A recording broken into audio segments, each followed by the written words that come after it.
Drain নিকাশি ব্যবস্থা রাজারহাট যে পূর্ণ গোপালপুর পৌরসভার যে তাতে ড্রেনের কোনো ব্যবস্থা নেই। এখনও আমাদের সব বাড়ির আশপাশে জল ভালো করে পরিষ্কার মানে ক্লিয়ার হচ্ছে না। আর স্বাস্থ্যের ব্যাপারে অবশ্যই তো এখানে একটা স্বাস্থ্যকেন্দ্র করা দরকার চিনা পার্কের আশপাশে, এটাই মূল জিনিস। আর শিক্ষার দিকটাও দেখতে হবে। শিক্ষার দিকটা কিন্তু স্কুলে ছাত্ররা আগের তুলনায় লেখাপড়া মান অনেক কমে গেছে। এটা আমাদের সময় হতো একটা সাবজেক্টে যেভাবে মাস্টাররা যেভাবে দেখতো সেভাবে এখন কিন্তু দেখে না। আর ছাত্রদের স্বাধীনতা বেশি দিয়ে গেছে।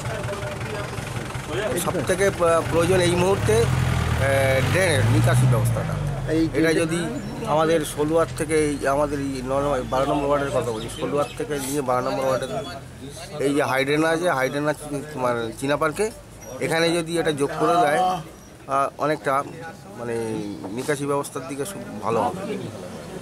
এটাই আর যদি এইসব যদি করে দেওয়া হয় তো কি আপনি মানে জোর গলায় বলতে পারবেন আমি স্মার্ট বিধাননগরের স্মার্ট বাসিন্দা?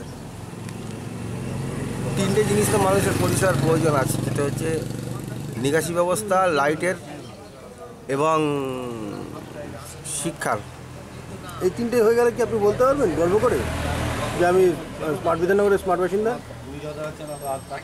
নিশ্চয়ই বলতে পারবেন।